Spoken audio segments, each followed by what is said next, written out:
Hello students, welcome to Agmic Academy. I am your teacher for this lecture. In this lecture, we are going to do NCERT exemplar problems of the chapter Continuity and Differentiability. Is it okay? Now, those who have seen the previous lecture, you must have recalled that we did examples from the same chapter, example 24 to 31. So in this lecture, we are going to continue from example 32 onwards. Once we finish with the examples, then in the next upcoming lectures, we'll discuss the exercise problems which are objective type questions, that is MCQs. Now here also we are discussing those examples which are MCQs, alright. So let's begin beta, but before we do that, don't forget to subscribe to our channel so that you get timely notifications on the upcoming video lectures, alright, so that your complete chapter is revised thoroughly. So as I said, we'll be continuing with example 32 onwards. तो start करते हैं. तो देखो सबसे पहला यही वाला example 32 अपनी screen के ऊपर, alright. अब देखो इसमें क्या बात कर रहे हैं वो. Question is differential coefficient of secant of tan inverse x with regard to x आपने निकालना है. Differential coefficient का मतलब we need to find the derivative. अब देखो मान लो इस फंक्शन को y से डिनोट कर लेते हैं. So in a way we have y equal to secant of tan inverse of x. Is it all right? तो ये हमारे पास फंक्शन है बेटा जिसका हमें डेरिवेटिव निकालना है विद रिगार्ड टू x. अब देखो whenever you have inverse function ना, तो अगर हो सके तो पहले हम उसको थोड़ा सिंप्लीफाई करते हैं. डायरेक्टली चेन रूल लगा के डेरिवेटिव नहीं निकालते क्योंकि वो लेंदी हो जाता है. Is it all right? तो इसमें देखो सिंप्लीफाई कैसे करते हैं इनवर्स फंक्शन को. अब जैसे बाहर सीकेंट है, अंदर tan इनवर्स x है, चेन ऑफ फंक्शंस है, तो अंदर वाले फंक्शन को एज्यूम कर लो theta. Let us denoted by theta. तो हमने लिया है कि let tan inverse of x be equal to theta बेटा. तो अगर देखो tan इनवर्स ऑफ x हमारा थीटा है तो इसका मतलब क्या हो जाएगा. If this is theta, then this implies that x will be equal to tan theta. Is it okay? ये आ गया. अब देखो y कितना आ गया from here. Is it okay? तो ये था secant of tan inverse x. tan inverse x को थीटा लिया है तो therefore y will be equal to secant theta. अब देखो सीकेंट थीटा हमें निकालना है, tan थीटा हमें पता है. Either you may use right angle triangle और we may use the identity also. क्या आइडेंटिटी यूज कर सकते हैं? Let us see. You know that secant square theta is 1 plus tan square theta. तो secant theta को लिख सकते हैं under root of 1 plus tan square theta. ठीक है ना, ये लिख सकते हैं. तो इसका मतलब tan थीटा x है. तो देखो y को हमने सिंप्लीफाई कर लिया. तो this implies we have now y equal to, ये देखो y किसके इक्वल आ रहा है बेटा.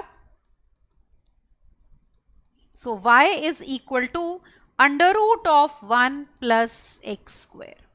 ये आ गया क्योंकि tan थीटा को हमने माना है x.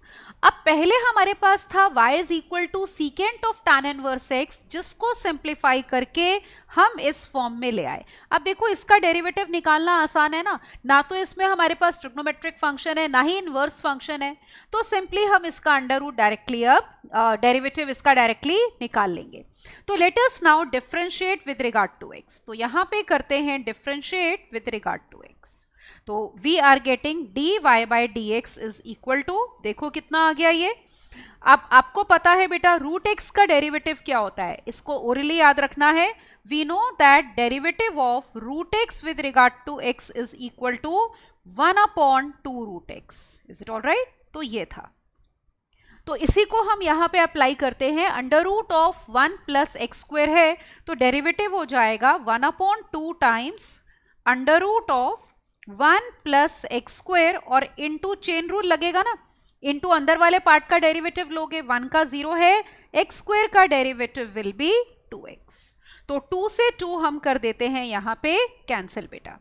तो इसका मतलब आंसर ये आ गया देखो. So this implies derivative dy by dx is coming out to be x upon under root of 1 plus x square. So look here, it will be x upon under root of 1 plus x square. So this is the required derivative. Let us check which option is correct. All right. तो x upon under root of 1 plus x square हम देखते हैं. ये रहा question आपकी screen के ऊपर. As you can see it is A option. तो यहाँ पे A option will be correct. Is it okay beta? I hope question number 32 is clear to you. Now let's move on to the next question. तो देखो अगला question है example 33. What is given? If u is equal to sine inverse of 2x upon 1 plus x square and v is tan inverse 2x upon 1 minus x square, then we have to find du by dv. Let's see how to do this question now. सबसे पहले let us write u. तो u is given to be sine inverse of 2x upon 1 plus x square. अब देखो inverse की अगर हम property apply करें तो आपको याद होगा ये किसके इक्वल था? It was nothing but 2 tan inverse of x. Isn't it? Property होती है ना, 2 tan inverse x को अगर sin inverse की टर्म्स में लिखना है तो ऐसे ही लिखते हैं sin inverse of 2x upon 1 plus x square. अब देखो हम v लिखते हैं यहाँ पे, तो v is given to be tan inverse of 2x upon 1 minus x square. Isn't it? tan inverse हमारा ये है. तो इसको भी हम एक काम करते हैं, अब किसकी टर्म्स में लिख लोगे प्रॉपर्टी अप्लाई करके? tan इनवर्स की टर्म्स में. तो this is nothing but 2 tan inverse x, ये होगा. तो अब सबसे पहले हमने दोनों में प्रॉपर्टी अप्लाई करी, both are coming out to be 2 tan inverse of x. तो इसका मतलब हमें ये मिल गया कि u जो है बेटा v के इक्वल है, क्योंकि u is also equal to 2 tan inverse of x और v भी हमारा वही आ रहा है प्रॉपर्टी अप्लाई करके 2 tan इनवर्स ऑफ x. अब आपको चाहिए du by dv, मतलब इसको डिफरेंशिएट कर दो अब with regard to v. Let us differentiate this with regard to v. तो we are getting du by dv is equal to, किसके इक्वल हो जाएगा? देखो v का derivative with regard to v will be 1, so that means answer is coming out to be 1. तो du by dv हमारा 1 आ गया. तो हमने x को एलिमिनेट ही कर दिया सीधा, u और v के बीच में रिलेशन निकाला और सीधा डिफरेंशिएट किया u को with regard to v. So du by dv as you can see is 1, which is D option. तो यहाँ पे D option will be correct. Is it okay? So I hope this is clear to you. Let's move on to the next one. तो अगला है example 34. What does it say? Value of c in Rolle's theorem for the function fx is equal to ex into sin x where x belongs to closed interval 0 to pi. अब देखो इसको करने के लिए एक बारी हम रिकॉल करते हैं कि what do we mean by Rolle's theorem. अब देखो रोल्स थ्योरम हमारा था क्या, कि अगर आपके पास कोई f फंक्शन है which is defined on closed interval a b और वो 3 कंडीशंस बेटा सेटिस्फाई करता है. पहली कंडीशन ये कि f is continuous on closed interval a b, ठीक है ना, कि फंक्शन कॉन्टिन्यूअस है क्लोज्ड इंटरवल ए बी पे. दूसरी कंडीशन ये होती है कि f is differentiable on open interval a b. Open interval a b पे फंक्शन अगर डिफरेंशिएबल है.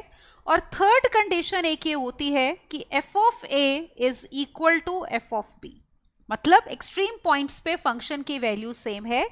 तब हम कहते हैं then there exists at least one c, कम से कम एक ऐसा नंबर c एग्जिस्ट करता है belonging to open interval a b such that f dash c is equal to 0.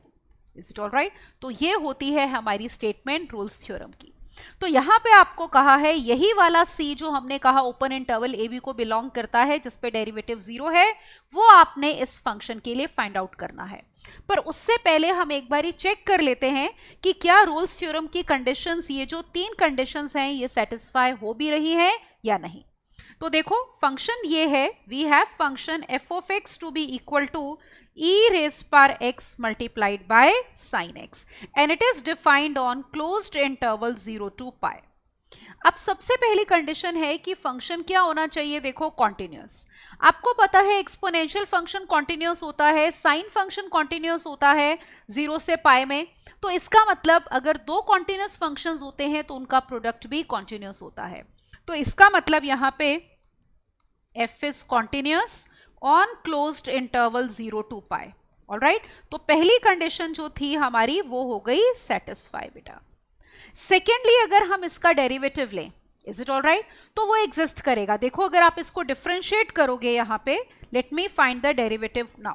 तो सेकेंड पॉइंट के लिए हम डेरिवेटिव निकालते हैं। यहाँ पे देखो एफ डैश एक्स, तो we are differentiating with regard to x, it is product of two functions, तो प्रोडक्ट रूल से इसको करेंगे हम differentiate. Is it okay?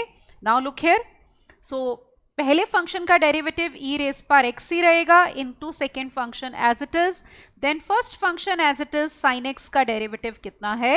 cos x। तो that means f dash x can be written as e raise पर x into sine x plus cos x. तो ये exist करता है बेटा किस पे? ओपन इंटरवल 0 to पाई पे, ठीक है ना? तो कोई भी पॉइंट ऐसा नहीं है ओपन इंटरवल 0 से पाई में जहां पे ये डेरिवेटिव एग्जिस्ट ना करे।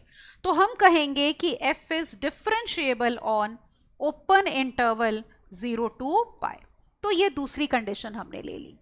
थर्ड कंडीशन थी देखो कि f of a f of b के इक्वल होना चाहिए। तो a की जगह 0 है और b की जगह पाई है। तो थर्ड कंडीशन मैं यहां पे लेती हूं। देखो third condition is that f of 0 अगर हम निकालेंगे तो ये फंक्शन है ना e रेज पर x इंटू साइन एक्स, तो it will be e raise पर 0 into sine 0 which will be 0। e raise पर 0 1 होता है but sine 0 is 0। Then let us calculate f of pi, तो it will be e raise पर pi into sine pi. अब sine pi बेटा sine 180 degree, you know that it is 0, तो obviously e raise पर pi into 0 will be 0। So this implies that f of 0 is equal to f of pi, तो तीसरी condition भी satisfy हो गई। So फिर हम यहां पे कहेंगे therefore there exists at least one c belonging to open interval 0 to pi, ठीक है, such that बेटा f dash c is equal to 0। हमारे पास ये आ गया, ये रोल्स थ्योरम हमने वेरीफाई कर लिया, तो ये कंडीशन सेटिस्फाई होगी। अब देखो f डैश x हमने ये निकाला हुआ है, this is f dash x e raise पर x into sine x plus cos x. तो यहां से हम f डैश c निकाल लेते हैं। ये देखो हमें ये लेना है ना कि f डैश c 0 है, तो लेट अस टेक दिस कि f dash c is equal to 0। तो यहां पे f डैश x में x को c से रिप्लेस करो, this implies we have e raise पर c into sin c plus cos of c is equal to 0. Is it all right? अब देखो e रेस पर c is always greater than 0। आपको पता है ना एक्सपोनेंशियल फंक्शन, ग्राफ याद होगा। ये देखो अगर आप ग्राफ लेते हो बेटा y is equal to e raise पर x का, तो इसका ग्राफ आपको याद होगा ऐसे होता है, इट गोज लाइक दिस, मतलब इसकी range is open interval 0 to infinity. ये वैल्यू कभी भी 0 नहीं बनती और नेगेटिव नहीं बनती, तो it is never equal to 0, it always belongs to open interval 0 to infinity. मतलब ये हमेशा क्या होती है बेटा? पॉजिटिव होती है। Is it all right? तो ये तो 0 बन नहीं सकता, तो अगर प्रोडक्ट 0 है तो इसका मतलब ये ही 0 बनना चाहिए। Is it all right? So that means we have sin c plus cos of c is equal to 0. इसका मतलब ये हो गया कि sin c इक्वल है माइनस cos of c के।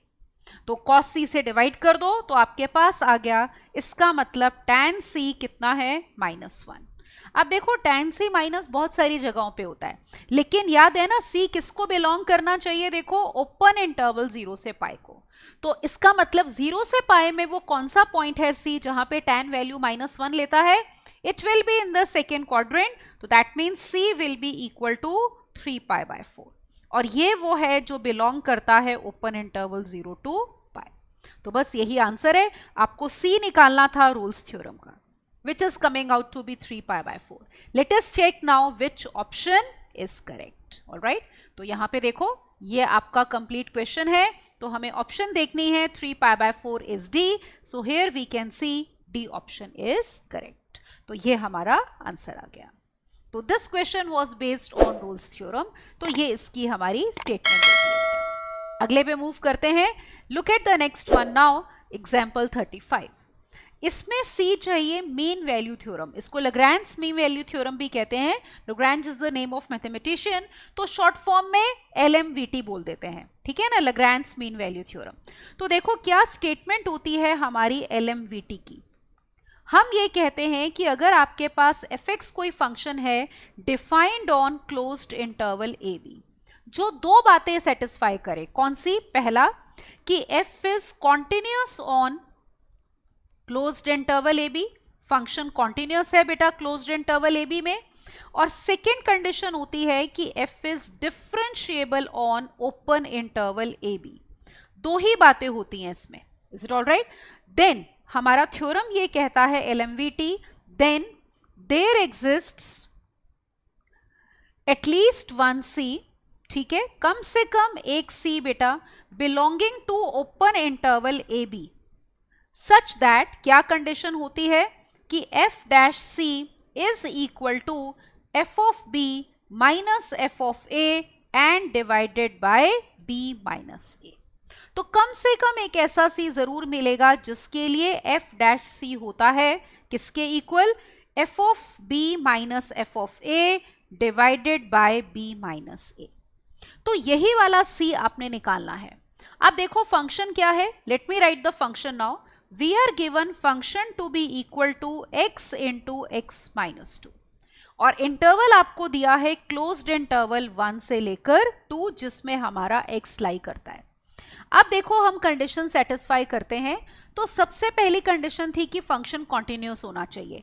देखो इसको आप एक्सपैंड करके भी लिख सकते हो, ये फंक्शन एक्चुअल में है x square minus 2x and you can see it is a polynomial function.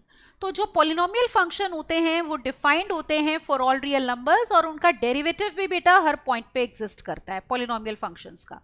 तो यहाँ पे हम कहेंगे क्योंकि ये पॉलिनोमियल फंक्शन है तो f is continuous on closed interval 1 to 2 जो आपको दिया है, and we will say f is differentiable, जो दूसरी कंडीशन थी कि f is differentiable on open interval 1 to 2। तो अब हमारी कंडीशन ये कहती है therefore this implies there exists at least one C, कम से कम एक ऐसा C होगा belonging to open interval 1 to 2 such that, क्या कंडीशन थी देखो ऊपर वाली ये कंडीशन हम लिखते हैं f dash C is FB minus FA upon B minus A। अब देखो उसमें इंटरवल क्लोज्ड इंटरवल AB था, यहाँ पे 1 to 2 है, that means in place of B we have 2 and in place of A we have 1। तो apply करते हैं, तो we will say such that f dash C is equal to f of 2 minus f of 1 and divided by 2 minus 1। Is it okay? ये हो गया हमारे पास। तो ये हमने LMVT की कंडीशन अप्लाई कर दी। अब देखो f डैश C चाहिए, उसके लिए हम f डैश x निकालते हैं। रिकॉल करो कि हमारे पास फंक्शन fx क्या था, it was x square minus 2x, है ना। सिंप्लीफाई करके देखो हमने ये फंक्शन बना लिया था पॉलिनोमियल फंक्शन। तो इसको डिफरेंशिएट करते हैं तो f dash x will be equal to 2x minus 2। That means f dash C देखो कितना हो गया, let us put it over here now, x की जगह C लेते हैं तो we get f dash C as 2 times C minus 2। अब राइट साइड पे देखो f ऑफ 2, ये हमारा फंक्शन है, is it all right, this is the function. तो f ऑफ 2 कितना होगा, 2 2s are 4 minus 2 2s are 4 that is 0, फिर minus f of 1, f of 1 होगा 1 minus 2 that is minus 1, is it okay, और divided by 2 minus 1 is 1। तो ये 1 हो गया, 2 को उधर ले जाओ, this implies we have 2c is equal to 3, that means we get the value of c as 3/2। और देखो ये बिलोंग कर रहा है ओपन इंटरवल 1 से 2 को। हमने यही कहा है ना, there exist at least 1 C belonging to open interval 1 to 2। तो 3/2 इज 1.5, तो ऑब्वियसली ये वो C की वैल्यू है जो LMVT में आ रही है बेटा हमारी। तो चेक करें कौन सी ऑप्शन ट्रू है, तो यहां पे देखो 3/2 is the correct option in this question. So as you can see 3/2 आपके पास इसमें बेटा यहाँ पे डी ऑप्शन में ना माइनस 3/2 है, इज इट ओके। तो यहाँ पे मैं ठीक कर देती हूँ, दिस इज माइनस 3/2। तो हमारा आंसर प्लस 3/2 आया है विच इज ए ऑप्शन। तो यहाँ पे A option will be correct, is it okay. तो बाकी ऑप्शंस गलत हैं, दिस इज माइनस 3/2, ऑलराइट। तो अगले क्वेश्चन पे चलते हैं, this was example 35। Now look at the next one. 36 में देखो आपको जो ये एनसीईआरटी एग्जाम्पलर के हम एग्जाम्पल्स कर रहे हैं, तो आपने ऑब्जर्व किया ये मैच द फॉलोइंग है। अब आपको एक तो कॉलम 1 में कैपिटल ABCD 4 पॉइंट्स दिए हैं उनको मैच करना है आपने कॉलम 2 में small a b c d से। तो ऑफ कोर्स एक एक करके हम ऑप्शंस चेक, ये कंडीशंस चेक करेंगे। पहले सबसे पहले लेते हैं हम यहाँ पे कैपिटल ए। कैपिटल ए क्या है कि अगर हमें फंक्शन दिया है f of x to be equal to, what is the function? It is sin 3x upon x। Function की वैल्यू ये तब होगी अगर x is not equal to 0, और फंक्शन की वैल्यू बोल रहे हैं k by 2 है अगर x किसके इक्वल है 0 के। अब ये है कि अगर वो कॉन्टिन्यूस है फंक्शन 0 पे तो k किसके इक्वल होगा, तो करते हैं इसको। आपको दिया है f is continuous at 0, alright, तो f is continuous at 0, this is given। तो अगर ये गिवन है, आपको पता है कॉन्टिन्यूटी की डेफिनेशन क्या होती है किसी पॉइंट पे, कि जैसे अगर 0 पे कॉन्टिन्यूस है तो इसका मतलब limit x approaching 0 f of x will be equal to value of the function at 0। अब देखो फंक्शन हमारा क्या है पार्ट 1 में, तो that means we have limit x approaching 0, function is this. अब देखो एक 0 को अप्रोच कर रहा है मतलब x is close to 0, not exactly 0। Exactly जब x 0 है तो वैल्यू कितनी है k by 2, जब x 0 के अलावा कुछ भी है तो फंक्शन है sin 3x अपॉन x। तो यहां पे हमारा फंक्शन आएगा sin 3x अपॉन कितना x, this is the function. और फंक्शन एग्जैक्ट वैल्यू 0 पे क्या ले रहा है, ये देखो 0 पे फंक्शन की वैल्यू है k by 2, तो right side will be k by 2। अब लेफ्ट साइड पे अगर आप डायरेक्ट लिमिट लोगे तो साइन 0 0 और ये भी 0, we will get 0 by 0 form. तो हम ये वाली स्टैंडर्ड लिमिट यूज करने की कोशिश करेंगे कि limit theta approaching 0 sine theta by theta is equal to 1, alright, so we would like to use this standard limit. तो अगर ऊपर 3x है तो हमें नीचे 3x चाहिए, तो यहाँ पे 3 से डिवाइड करते हैं, तो उसके लिए हमें इधर 3 से क्या करना पड़ेगा, मल्टीप्लाई बेटा, ऑलराइट, तो साथ में we will have to multiply also. तो अब हमने इसको 3 से मल्टीप्लाई और डिवाइड किया to use this standard limit. अब लिमिट ले लो, now let us see what do we get। so limit x approaching 0 sin 3x upon 3x will be 1, तो लेफ्ट साइड हो गई देखो 3 into 1 and right side is k by 2, बस k की value आ गई, तो this implies value of k is equal to 6। अब देखो कॉलम मैचिंग में 6 कहां पे था, आप देखो 6 है c में, तो a की मैचिंग किसके साथ हो गई, c के साथ, तो हम यहां पे लिख देते हैं a की मैचिंग है बेटा किसके साथ, c के साथ, a is associated with c। अब b पे आते हैं कि every continuous function is differentiable, क्या हर कॉन्टिन्यूअस फंक्शन डिफरेंशिएबल होता है, तो let me write statement b. आपको कहा है every continuous function is differentiable, क्या ये बात ट्रू है या नहीं है, हम इसको करते हैं बेटा। अब देखो हम एक एग्जांपल लेते हैं, मान लो हमने लिया fx is equal to mod x।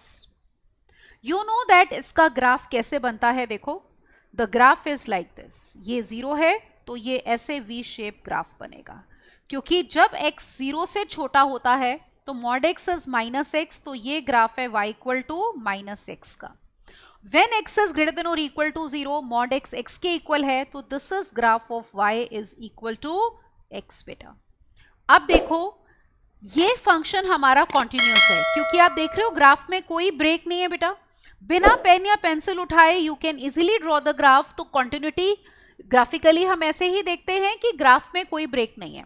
तो ये जो mod x है ना फंक्शन, तो ये वाला फंक्शन है continuous for all x belonging to r। Is it okay? अब अगर हम डिफरेंशिएबिलिटी की बात करें, तो in the last lecture I had also told you कि डिफरेंशिएबिलिटी ग्राफिकली कैसे चेक करते हैं। अगर कोई कॉर्नर पॉइंट होता है, जैसे 0 पे कर्व क्या ले रही है, शार्प टर्न ले रही है, तो कॉर्नर पॉइंट पे यूनिक टेंजेंट नहीं होती, that is why there is no unique derivative, तो डिफरेंशिएबल नहीं होता, तो it is not differentiable at 0। ठीक है ना। तो इसका मतलब ये नहीं है कि every continuous function is differentiable. अब मॉड एक्स कॉन्टिन्यूस तो है पर डिफरेंशिएबल नहीं है, क्योंकि एक पॉइंट है हमारा जहां पे वो नॉट डिफरेंशिएबल है। डिफरेंशिएबल का मतलब होता है अपने डोमेन में डिफरेंशिएबल होना चाहिए। मॉड एक्स की डोमेन तो ऑल रियल नंबर्स है, हर रियल नंबर के लिए बेटा डिफाइंड है, इज इट ऑल राइट। तो its domain is all real numbers, isn't it. तो पूरी डोमेन में ये डिफरेंशिएबल नहीं है, इसका मतलब हमारी ये जो स्टेटमेंट है ये क्या हो गई, फॉल्स। तो दिस स्टेटमेंट इज फॉल्स। तो हम देखते हैं कॉलम 2 में फॉल्स हमें कहां पे दिया हुआ है। तो देखो ये रहा आपका कंप्लीट क्वेश्चन, ऑलराइट। अब आप नोटिस करो कि फॉल्स है डी, तो इसका मतलब बी की मैचिंग किसके साथ होगी, डी के साथ। तो B will be matched with D. C पे आते हैं।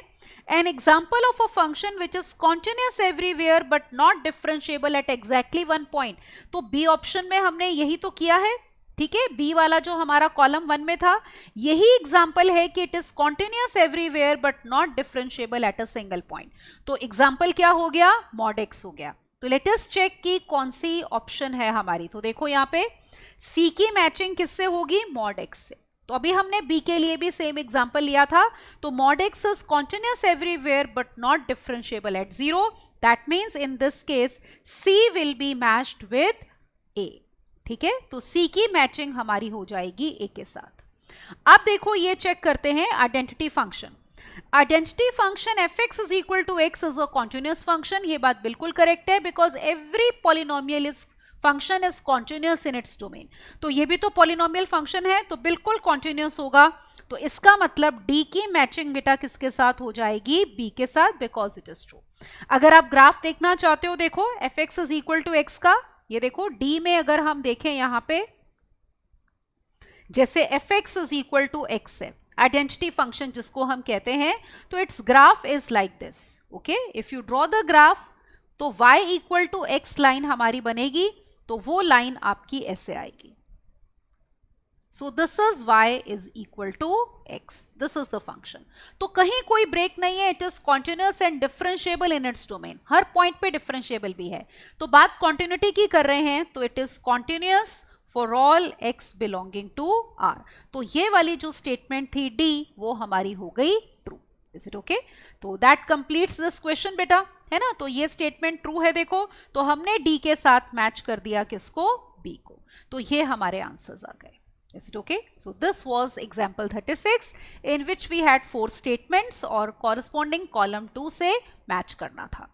अगले पे चलते हैं। Now look at the next example, example 37। अब ये fill in the blanks type है कि number of points at which the function fx is equal to 1 upon log of mod x is discontinuous। तो चेक करते हैं। Let me write the function over here. We have function equal to 1 upon log of mod x। Is it all right?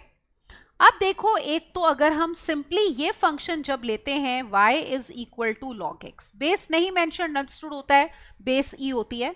तो आपको पता है इस function की जो डोमेन होती है बेटा, वो होती है कि x 0 से बड़ा होना चाहिए। लॉग ना तो 0 का डिफाइंड होता है, ना ही नेगेटिव रियल नंबर का।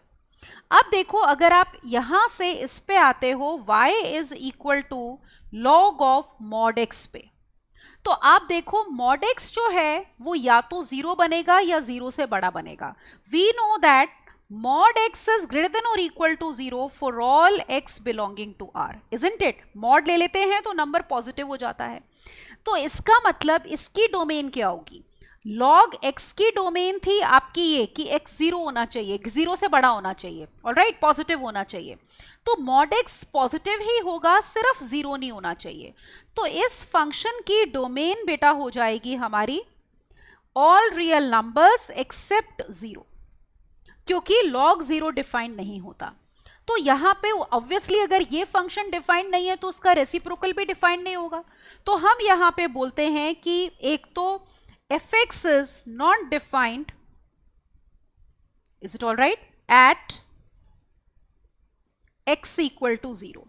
तो जिस पे डिफाइंड ही नहीं है तो वहां पे कॉन्टिन्यूटी का मतलब ही नहीं बनता, क्योंकि कॉन्टिन्यूस होने के लिए तो हमें लिमिट को फंक्शन की वैल्यू के इक्वल पुट करना पड़ता है। तो log 0 तो डिफाइंड ही नहीं है, तो एक ये पॉइंट हमें मिल जाएगा किसका, डिसकॉन्टिन्यूटी का। Is it all right?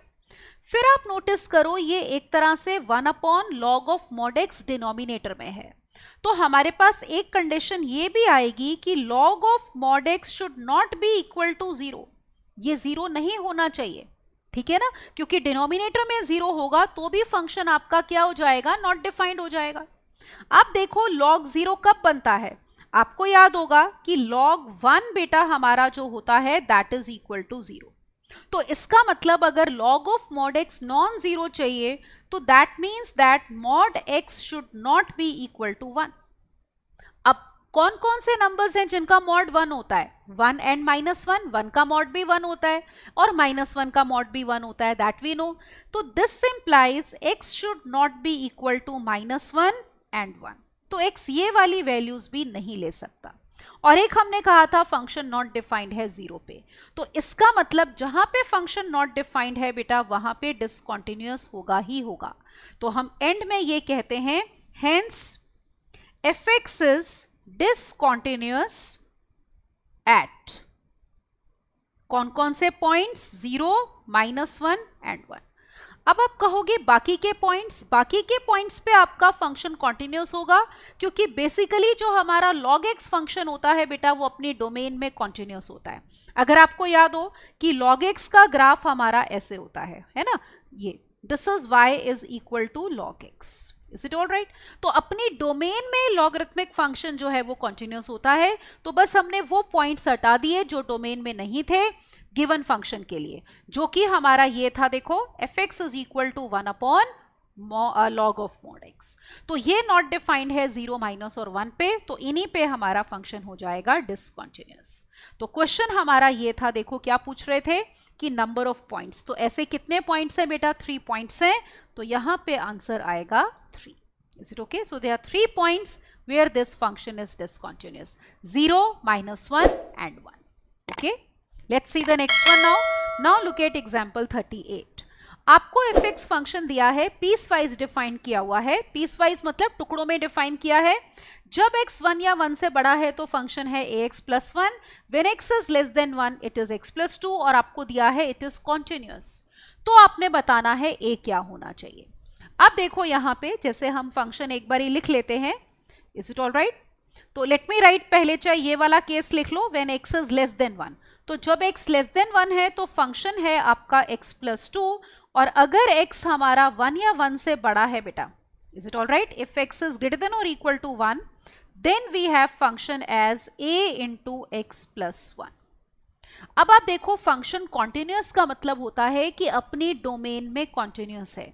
Domain क्या है? ऑल रियल नंबर्स, क्योंकि फंक्शन लेस देन 1 के लिए भी डिफाइंड है, ग्रेटर देन और 1 के लिए भी डिफाइंड है। तो इस फंक्शन की जो डोमेन है that is all real numbers. जब फंक्शन अपनी डोमेन में कॉन्टिन्यूअस होता है तो मतलब डोमेन के हर पॉइंट पे कॉन्टिन्यूअस होता है। पर्टिकुलरली जहां पे फंक्शन अपनी नेचर चेंज कर रहा है 1 पे, वहां भी वो फंक्शन क्या होगा? कॉन्टिन्यूअस। तो we will say since f is continuous function, ये आपको दिया है, this implies f is continuous at x equal to 1 also, इस पे भी कॉन्टिन्यूअस होगा। अब देखो क्योंकि फंक्शन पीस वाइज डिफाइंड है तो इसका मतलब 1 पे कॉन्टिन्यूअस कब होगा? जब 1 पे लेफ्ट लिमिट, राइट लिमिट और फंक्शन की वैल्यू 1 पे तीनों आपस में इक्वल हो जाएंगे। तो हम यहां पे लिखते हैं what do we get, this implies limit x approaching 1 minus fx, मतलब left hand limit at 1, this should be equal to limit x approaching 1 plus fx, मतलब right hand limit at 1, it will be equal to value of the function at 1। तो तीनों चीजें हमारी क्या होनी चाहिए? Equal होनी चाहिए। अब देखो जब x is approaching 1 माइनस का मतलब है कि हम 1 को अप्रोच कर रहे हैं बेटा लेफ्ट साइड से, तो x is taking values close to 1 but less than 1। तो इसके लिए हमारे पास फंक्शन क्या हो गया? देखो ऑब्जर्व करो, लिमिट x अप्रोचिंग 1 माइनस, तो लेस देन 1 के लिए फंक्शन है हमारा x plus 2। This will be equal to limit x approaching 1 plus. 1 plus का मतलब है 1 को राइट साइड से अप्रोच कर रहे हो तो x 1 से बड़ी वैल्यूज ले रहा है बट क्लोज टू 1। तो जब x 1 या 1 से बड़ा है तो फंक्शन है a इंटू एक्स प्लस 1। अब देखो फंक्शन की वैल्यू एग्जैक्टली 1 पे, तो इक्वल टू 1 यहां पे है, तो फंक्शन की वैल्यू ये है, तो 1 पे चाहिए तो x को 1 पुट करो, मतलब a इंटू 1 प्लस 1। बस अब सॉल्व कर लेते हैं और हमें a की वैल्यू मिल जाएगी। यहां पे लिमिट लो, x को 1 अप्रोच कराओ, 1 प्लस 2 इज 3, x को 1 अप्रोच कराओ, ये तो वही आ गया a plus 1, this is again equal to a plus 1। So from here we get value of a to be equal to 2। So that is the value for which the function will become continuous बेटा। तो यहां पे हमारे पास again fill in the blank है, तो a should be equal to 2। Is it okay? This is going to be the answer कि a की वैल्यू आनी चाहिए 2. Is it okay? Let's see the next one now. अब देखते हैं example 39. Again fill in the blank है, derivative of log x to the base 10 with regard to x चाहिए। तो it's quite simple. ये देखो सिर्फ base change करनी है हमें, log x to the base 10 है हमारे पास। Is it all right? अब देखो आप सबको ये रिजल्ट पता है कि अगर हमारे पास y होता है log x to the base e, या जिसको हम ln xb कहते हैं, मतलब नेचुरल लॉग, तो उस केस में जो डेरिवेटिव होता है इसका with regard to x, that is given by 1 upon x, isn't it? तो हम यहाँ पे यूज करेंगे बेस चेंजिंग फॉर्मूला। अब बेस चेंजिंग फॉर्मूला कैसे यूज कर सकते हैं? We know that if you have log a to the base b, then it can be written as log a upon log b, और कोई भी same base आप c ऊपर नीचे ले सकते हो। इसको कहते हैं base changing formula of log. तो सबसे पहले हम ये फॉर्मूला यूज करेंगे ताकि log x में बेस e आ जाए और उसका हम डेरिवेटिव ले लें। So let us write now. तो this can be written as log x upon log 10। अब जैसे मैंने यहां पे कहा कोई भी सेम बेस ले सकते हो, let us take that base as e। तो एक तरह से आपके पास y हो गया 1 upon log 10 to the base e, ये कांस्टेंट है, और फिर function log x to the base e। अब आपको पता है कि कांस्टेंट एज इट इज आएगा, तो इसको अगर हम डिफरेंशिएट करते हैं with regard to x, all right. तो how can we write the derivative? So we will have dy by dx equal to, constant will come as it is 1 upon log 10 to the base e into log x to the base e का derivative कितना? 1 by x, तो multiplied by 1 upon x। अब देखो answer आप दो तरीके से लिख सकते हो, ये देखो, this implies we can say derivative is, या तो ऐसे लिखो 1 upon x into log 10 to the base e, either we write the derivative in this form, या फिर आप ये लॉ यूज कर सकते हो कि log a to the base b can be written as 1 upon log b to the base a। ये पता है कैसे आया? इसी रिजल्ट से आया है। अगर ये सेम बेस आप c के बदले में a ले लो, जैसे मैंने कहा ना log a to the base b को लिख सकते हैं log a upon log b, और कोई भी सेम बेस ले ले।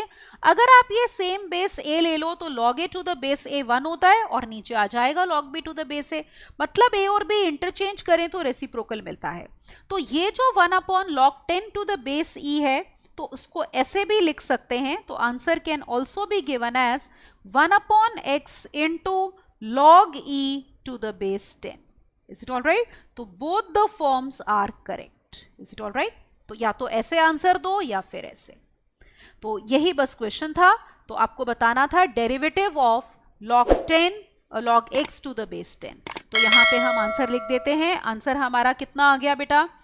log e to the base 10 और इंटू 1 अपॉन x। जो बाद वाली फॉर्म है मैंने वो लिख दी, जैसे मैंने कहा आप पहली वाली फॉर्म भी लिख सकते हो।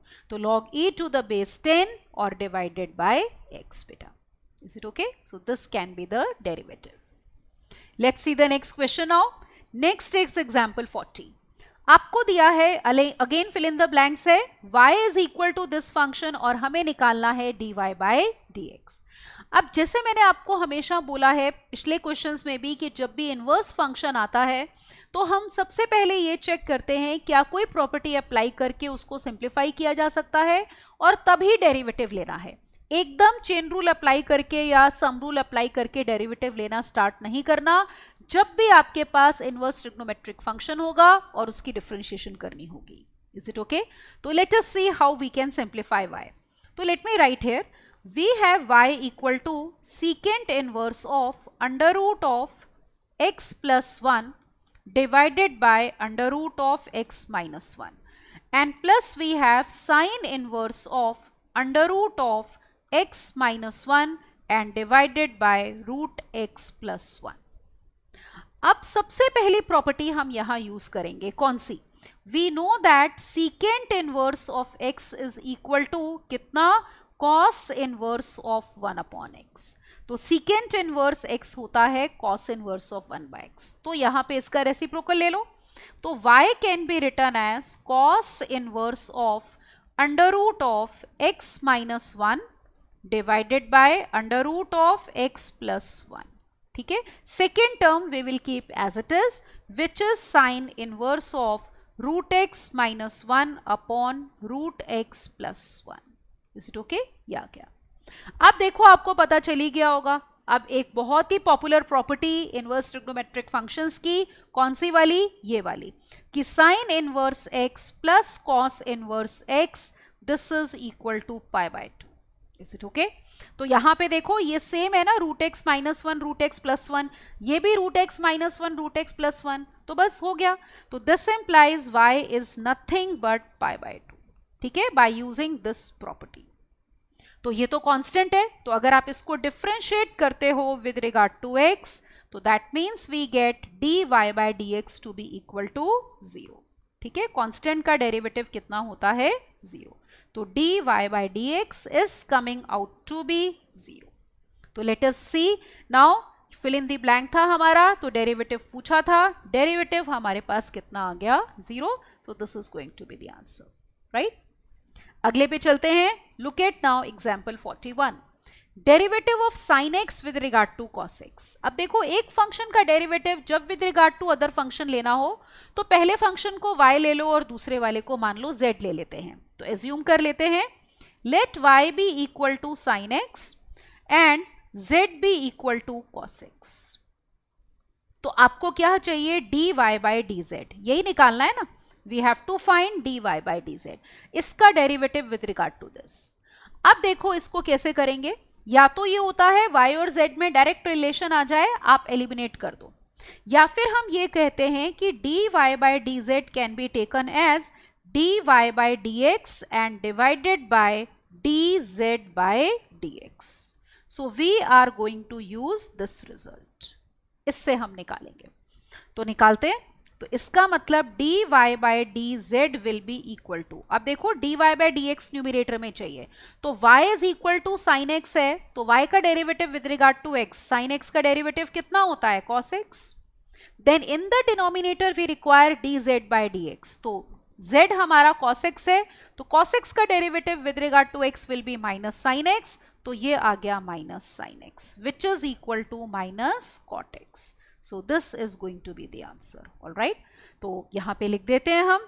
तो this will be equal to minus of cot x. ठीक है, तो छोटा सा क्वेश्चन है, फिल इन द ब्लैंक्स है कि derivative of sin x with regard to cos x मतलब dy by dz, it is coming out to be minus cot x. Look at the next one now, example 42. For continuity at x equal to a, आपको कहा गया है each of limit x approaching a plus fx and limit x approaching a minus f of x is equal to f of a. देखो ये बात बिल्कुल correct है. जैसे अगर हमारे पास कोई फंक्शन होता है जो a पे अपनी नेचर चेंज कर रहा है, तो हम कॉन्टिन्यूटी की बात कब करते हैं? हम ये बोलते हैं ना, अदरवाइज तो हम ये कहते हैं कि function fx is continuous at a, isn't it? Definition क्या होती है in general? If limit x approaching a f of x is equal to f of a. ये बेसिकली डेफिनेशन होती है. अब देखो, अगर आपके पास फंक्शन पीस वाइज डिफाइंड है तो ये लिमिट निकलती कैसे है?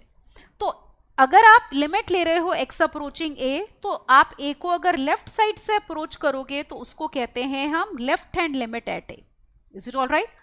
और जब आप a को राइट साइड से अप्रोच कर रहे हो, मतलब x is taking values close to a but greater than a, इसको कहते हैं right hand limit at a. तो ये लिमिट तभी एग्जिस्ट करती है अगर लेफ्ट लिमिट और राइट लिमिट बेटा आपस में क्या होते हैं?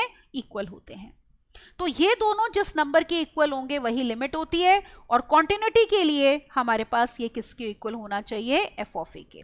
तो left limit at A, right limit at A दोनों इक्वल होंगे, तो यही होती है limit x approaching A f x. तो इसको अगर हम 1 कह दें और इसको कह दें 2, so from 1 and 2 what do we get? Look here. So we can say from 1 and 2 we are getting कि left hand limit at A, ठीक है, should be equal to right hand limit at A, and both should be equal to value of the function at A. अब देखो left limit ए पे depict कैसे करते हैं, ए को अगर आप लेफ्ट साइड से अप्रोच कर रहे हो तो एक्स कैसी वैल्यूज ले रहा है, हम कहते हैं x is approaching a minus, मतलब x is taking values close to a but less than a. जब ए को राइट साइड से अप्रोच कर रहे हो we write that is x is approaching a plus. A plus का मतलब x ए के क्लोज है पर उससे थोड़ी सी बड़ी वैल्यूज ले रहा है। तो नोटेशन अगर हम वो वाली लिख दें तो इसका मतलब एक तरह से ये हो गया कि limit x approaching a minus f x, is it okay, this will be equal to limit x approaching a plus f x, and both should be equal to value of the function at a. तो अगर हमारे पास ये condition satisfy होती है तो that means f is continuous at a. तो इससे imply होता है कि f is continuous at a. Got it? ये बेटा, तो चेक करें, इसमें हमें क्या कहा था, state whether it is true और फॉल्स। अब ये ट्रू और फॉल्स टाइप है, तो for continuity each of the left and right limit should be equal to this is absolutely correct, तो this statement will be true. Is it okay? तो बिल्कुल ये स्टेटमेंट ट्रू है। अगले पे चलते हैं, look at the next one now, example 43। इज इट ओके? 43 में आपको कहा है कि y is equal to mod x minus 1 is a continuous function. तो जैसे मैंने कहा इसको तो हम पहले भी हम कर चुके हैं बेटा, इसको हम ग्राफिकली बहुत इजीली चेक कर सकते हैं। अगर आप इस फंक्शन का ग्राफ बनाओगे और ग्राफ में कोई भी ब्रेक नहीं है तो फंक्शन कॉन्टिन्यूअस हो जाएगा। Okay, and it's very easy to draw the graph of this function. तो ये देखो, जैसे suppose I have 0, this is 1, this is 2, all right. तो यहाँ पे जैसे 1, 2 एंड सो ऑन। अब जैसे अगर आप x को 1 लेते हो तो 1 माइनस 1 मतलब y की वैल्यू कितनी आ गई, देखो 0, तो ये आ जाएगा। तो जब x 1 है y इज 0। x को 0 लो, माइनस 1 का मॉड 1 होता है तो 0 पे वैल्यू 1 है। पीछे अगर आप लेना चाहो माइनस 1 ले लो, माइनस 1 अगर आप x लेते हो, माइनस 1 इज माइनस 2 का मॉड 2, तो that means we have this point. Is it okay? ये हो जाएगा। तो इस तरफ ये ग्राफ ऐसे आ जाएगा। अब देखो इसको अगर पीस वाइज डिफाइन करते तो हम कैसे करते, you know that mod x minus 1 होता है minus of x minus 1 if x minus 1 is less than 0, that is if x is less than 1। तो यहाँ पे x लेस देन 1 है अगर, तो ये ग्राफ बन रहा है इस लाइन का y इज इक्वल टू किसका, माइनस ऑफ x प्लस 1, मतलब 1 माइनस x का। फिर अगर हम 1 या 1 से बड़ी वैल्यूज लेंगे, 1 पे तो जैसे हमने कहा 0 आ गया, 2 लोगे, 2 माइनस 1 1 है तो उसका मॉड कितना होता है 1। फिर अगर आप यहाँ पे 3 लोगे, 3 माइनस 1 इज 2, तो ये लाइन आपकी ऐसे आएगी जो कि है y equal to x minus 1। क्योंकि जब x माइनस 1 0 या 0 से बड़ा होगा बेटा, तो हमारे पास यहाँ पे ये देखो ये इक्वल किसके होता है, x माइनस 1 के। तो it means when x is greater than और इक्वल टू 1, ये लाइन है y इज इक्वल टू कितना, x minus 1। Is it okay? तो ये हमारा ग्राफ बन गया। अब आप देखो इस ग्राफ में कोई ब्रेक नहीं है, ये पीछे ग्राफ जाएगा माइनस इन्फिनिटी तक और आगे कहां तक, प्लस इन्फिनिटी तक। बिल्कुल कॉन्टिन्यूअस फंक्शन है, there is no break in the graph. अगर डिफरेंशिएबिलिटी पूछते तो नॉट डिफरेंशिएबल एट 1, क्योंकि कॉर्नर पॉइंट या शार्प एजेस आ गई। तो इन्होंने हमें कॉन्टिन्यूटी पूछी है और बोल रहे हैं it is a continuous function. बिल्कुल, कॉन्टिन्यूअस फंक्शन वो होता है जो अपनी डोमेन में कॉन्टिन्यूअस हो। इस फंक्शन की जो डोमेन है that is all real numbers, ठीक है ना, ये फंक्शन हर रियल नंबर के लिए डिफाइंड है। तो domain is all real numbers, हर पॉइंट पे कॉन्टिन्यूअस है because there is no break, तो बिल्कुल it is continuous, that means this statement is also. Is it okay? तो ये ट्रू हो जाएगी। नेक्स्ट पे मूव करते हैं, लुक एट नाउ एग्जाम्पल 44 बेटा। Let us see how to do this one now. Is it okay? Now example 34 is, again we have to tell whether the statement is true or false. अब देखो क्या बोल रहे हैं वो statement में कि a continuous function can have some points where limit does not exist. अब देखो ये तो पॉसिबल नहीं है ना, क्योंकि कॉन्टिन्यूस फंक्शन वो होता है जब फंक्शन अपने डोमेन के हर पॉइंट पे कॉन्टिन्यूस होता है. तो कॉन्टिन्यूटी कब होती है?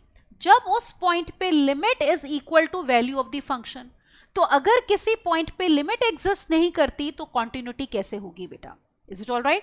तो ये स्टेटमेंट हमारी क्या हो जाएगी? फॉल्स. तो हम ये कह सकते हैं for function to be continuous, we can say for function to be continuous, ये देखो f should be, for function f कह देते हैं to be continuous, f should be continuous at each a belonging to domain of the function. तो हर point जो है domain पे उस पे कॉन्टिन्यूस होना चाहिए. That is limit x approaching a, f of x should be equal to f of a for all a belonging to the domain. Is it all right? तो हर point पे आपकी लिमिट एग्जिस्ट करनी ही चाहिए, तभी हर point पे function continuous होगा और तभी वो कहलाएगा कॉन्टिन्यूस फंक्शन. तो ये जो स्टेटमेंट बोल रहे हैं कि a continuous function can have some points where limit does not exist, ये हमारी बात क्या हो जाएगी बेटा? फॉल्स हो जाएगी. Is it okay? तो लिमिट हर पॉइंट पे एग्जिस्ट करनी चाहिए. अगले पे देखो, और यहां पे हर पॉइंट का मतलब है, मतलब कि डोमेन में जो हर पॉइंट है. All right, now look at the next one, example 45. Mod of sin x is a differentiable function for every value of x. अब देखो यहाँ पे फंक्शन है fx is equal to mod of sin x. ये तो हमें check करना है क्या ये एवरी वैल्यू ऑफ x के लिए डिफरेंशिएबल है. तो ग्राफ बना लेते हैं. आपको मैंने लास्ट लेक्चर में भी बताया था बेटा, जैसे mod of cos x का हमने ग्राफ देखा था. यहाँ पे देखो mod sin x का ग्राफ देखते हैं. It is very simple to draw. जैसे पहले हम sin x का ग्राफ ड्रॉ कर लेंगे. I have pi by 2 pi, right, 3 pi by 2 2 pi, then we have 5 pi by 2 3 pi, and then we have 7 pi by 2 4 pi. इसी तरह आपके पास पीछे है minus pi by 2 minus pi and so on. तो you know that if this is 1 and we have this point as -1. तो सबसे पहले देखो साइन का ग्राफ कैसा होता है. साइन 0 0, पाई बाय 2 पे वैल्यू 1, पाई पे 0, 3 पाई बाय 2 पे -1, 2 पाई पे 0. तो ये ग्राफ 0 से 2 पाई में हो गया. पीरियोडिक फंक्शन है. सेम ग्राफ आपका आगे ऐसे रिपीट हो जाएगा. इवन यहाँ पे भी देखो ये इस तरह से सेम ग्राफ आता जाएगा. अब ये जो मैंने येलो से बनाया है अभी, ये ग्राफ है y is equal to sine x का. अब इसको यूज करके हम बनाएंगे y is equal to mod of sine x का ग्राफ. अब देखो जब आप मॉड ले लेते हो तो इसका मतलब y will become greater than और इक्वल टू 0. किसी भी नंबर का मॉड लेते हो तो वो क्या हो जाता है? Positive. That means it becomes greater than और इक्वल टू 0. तो क्या करना होता है ग्राफ बनाने के लिए? y नेगेटिव तो हो नहीं सकता, तो x एक्सिस के नीचे वाला पार्ट तो कोई आएगा ही नहीं. तो हम क्या करते हैं, ऊपर वाला पार्ट रिटेन करते हैं. जैसे ये वाला पार्ट तो एज इट इज रहेगा बेटा. जो नीचे वाला पार्ट है ना, उसकी इमेज ले लो. ये आ गई, इसकी इमेज ले लेंगे और उसको निग्लेक्ट कर देंगे. फिर ऊपर वाला पार्ट एज इट इज रहेगा. इसकी इमेज ले लो, देखो ये आ गया. सिमिलरली इसकी इमेज लो तो ये आ गया. और जैसे मैंने कहा जो नीचे वाला पार्ट होता है बेटा, उसको हम कर देते हैं निग्लेक्ट. तो इसको हटा सकते हो. तो ये ग्राफ जो अब हमारा बना है वो किसका है? y is equal to mod of sine x का. अब आप नोटिस करो यहाँ पे ये फंक्शन जो है मॉड ऑफ साइन एक्स, ये कॉन्टिन्यूस तो है, कहीं कोई ब्रेक नहीं है. Is it all right? जैसे ये भी देयर इज नो ब्रेक, पूरा कॉन्टिन्यूएशन में चलता रहता है. कोई ब्रेक इस ग्राफ में हमारे पास नहीं है.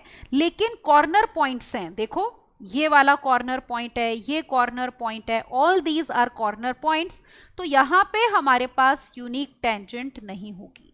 तो इन सब पे ये फंक्शन क्या हो जाएगा? Non differentiable. तो हम ये बोलेंगे कि mod of sine x is continuous for, just a moment, तो we will say it is continuous for all x belonging to R. ठीक है, हर रियल नंबर के लिए बेटा कॉन्टिन्यूस है but not differentiable at n pi, ठीक है ना, not differentiable at n pi where n is any integer. n pi का मतलब जैसे पाई, 2 पाई, 3 पाई, 0, माइनस पाई, ये देखो इन सारे पॉइंट्स पे हमारा फंक्शन डिफरेंशिएबल नहीं है। तो स्टेटमेंट में जो बात बोल रहे थे हमें कि ट्रू और फॉल्स बताना है कि इट इज डिफरेंशिएबल, क्या बोल रहे हैं देखो कि differentiable for every value of x, so this thing would be false, क्योंकि हर इंटीग्रल मल्टीपल ऑफ पाई पे मॉड साइन x हमारा हो जाएगा non differentiable. Is it okay? इसको देखो, अगर आपने मैथमेटिकली देखना है ना तो एक चीज देखो, जैसे मैं आपको अगर ये दिखाऊं कि 0 पे नॉट डिफरेंशिएबल है, तो आप एक चीज नोटिस करो, जैसे मॉड साइन x की हम बात करते हैं, ठीक है ना, तो हम छोटा सा एक इंटरवल लेते हैं। आप देखो जब तो आपका x 0 या 0 से बड़ा और पाई बाय पाई तक है मान लो, ठीक है, तो इस केस में साइन x पॉजिटिव होता है ना फर्स्ट 2 क्वाड्रेंट्स में, तो ये एज इट इज बाहर आएगा, मतलब साइन x। लेकिन अगर हम माइनस पाई से लेकर बात करें बेटा कहां तक की, ये तो ये हो गए माइनस पाई से 0 में साइन x जो होता है मतलब थर्ड और फोर्थ क्वाड्रेंट, तो वो नेगेटिव होता है, तो मॉड के बाहर माइनस साइन के साथ आएगा। अब ये हमारा मॉड साइन x है, मतलब फंक्शन fx है। तो यहां पे अगर आप f डैश x लेते हो तो देखो क्या हो जाएगा, साइन x का डेरिवेटिव हो गया cos x when x is from 0 to pi. Is it all right? और यहां पे माइनस साइन x का derivative will be minus cos x जब ये है माइनस पाई से लेकर लेस देन 0। तो अगर मैं लेफ्ट हैंड डेरिवेटिव एट 0 देखूं, यहां पे ऑब्जर्व करो f डैश, यहां पे लेफ्ट वाला, यहां पे देखो पहले f डैश 0 माइनस, तो यहां पे x को 0 पुट करो, माइनस कॉस 0 मतलब माइनस 1, तो x लेस देन 0 है ना, 0 को अप्रोच कर रहे हैं लेफ्ट साइड पे, तो इसका मतलब x is taking values close to 0 but less than 0, तो लेफ्ट हैंड डेरिवेटिव माइनस 1 आया। जबकि अगर आप 0 को राइट साइड से अप्रोच कर रहे हो तो x 0 से बड़ी वैल्यूज ले रहा है, तो ये डेरिवेटिव है, तो 0 पे डेरिवेटिव cos 0 कितना हो जाएगा 1, तो f डैश 0 प्लस 1। तो आप देख रहे हो दोनों अनइक्वल है ये, तो इसका मतलब 0 पे डेरिवेटिव एग्जिस्ट नहीं करता। इसी तरह पाई पे नहीं करेगा, 2 पाई पे नहीं करेगा। तो आई होप इट्स क्लियर। तो मैथमेटिकली आप ऐसे देख सकते हो, पर ग्राफिकली हमें क्लियरली सारे पॉइंट्स का पता चल जाता है। Is it okay? आप देखो इसका आखिरी एग्जाम्पल 46। इसमें कहा है फिर से कि cos of mod x is differentiable everywhere. तो चेक करते हैं। आप देखो ये mod cos x नहीं है, पिछले क्वेश्चन में ध्यान देना यहां पे mod ऑफ sin x था, इस क्वेश्चन में आपको बोल रहे हैं cos ऑफ mod x, तो फंक्शन डिफरेंट है, तो we have fx is equal to cos of mod x। अब देखो अगर इसको पीस वाइज डिफाइन करेंगे तो कैसे होगा, ध्यान से देखना। आपको पता है कि अगर x नेगेटिव है तो mod x माइनस x होता है, तो ये बनेगा cos ऑफ माइनस x, और अगर x हमारा 0 या 0 से बड़ा है तो mod ऑफ x x होता है, तो ये क्या बनेगा cos x। But you also know that cos of minus theta is same as cos theta. We have this property कि cos of minus theta is equal to cos theta for all theta, her theta के लिए। तो इसका मतलब cos of minus x कितना हो गया, cos x ही हो गया बेटा। अगर x नेगेटिव है तो भी वही फंक्शन है, और अगर x 0 या 0 से बड़ा है तो भी वही फंक्शन है। तो इसका मतलब fx is equal to cos x for all x belonging to R. Is it okay? तो आप cos x का अगर आप ग्राफ देखोगे तो आपको पता चल जाएगा कॉन्टिन्यूटी और डिफरेंशिएबिलिटी दोनों, क्योंकि डिफरेंशिएबिलिटी के लिए बेटा पहले कॉन्टिन्यूटी भी होनी चाहिए। Is it okay? तो suppose we have this as 0, we have pi, 2 pi, all right, 3 pi, 4 pi, पीछे ले लो minus pi and so on. तो ग्राफ देखो हमारे पास कैसे आता है, suppose this is 1 and this is -1, तो graph would be like this. ये देखो cos 0 1 होता है, फिर पाई पे -1, फिर 2 पाई पे अगेन 1, ऐसा ग्राफ बनेगा 0 से 2 पाई में। Again this graph will repeat from 3 pi to 4 pi. Same graph यहां भी आएगा, ऐसे इस तरह से आ जाएगा, तो ये ग्राफ चलता रहेगा। अब देखो ये जो ग्राफ है ये बिल्कुल स्मूथ है, ठीक है ना, इसमें हमारे पास कोई भी कॉर्नर पॉइंट्स या शार्प एजेस नहीं है, ये देखो ये ग्राफ है, इसको थोड़ा सा अगर हम हाईलाइट कर दें तो आप देख रहे हो कहीं पेंसिल उठानी नहीं पड़ रही तो कॉन्टिन्यूस है, और कहीं पे भी शार्प एजेस या कॉर्नर पॉइंट्स नहीं है। ये हो गया। तो इसका मतलब हमारा जो cos x फंक्शन है बेटा, दैट इज, क्या बोलोगे इसको, it is continuous and differentiable for all x belonging to r। Is it all right? For all x belonging to r। तो हर रियल नंबर के लिए कॉन्टिन्यूस भी है और डिफरेंशिएबल भी है। तो स्टेटमेंट में वो क्या बात कह रहे थे कि इट इज डिफरेंशिएबल एवरीवेयर। तो this is absolutely correct. So this statement will be true बेटा। Is it okay? तो मॉड ऑफ cos x होता तो नहीं होता, लेकिन cos ऑफ मॉड x है, तो ये फंक्शन हमारा क्या हो गया, continuous as well as differentiable for all real numbers. So in this lecture you have seen we have done continuity और differentiability के बेटा NCERT exemplar book के हमने examples किए हैं अभी।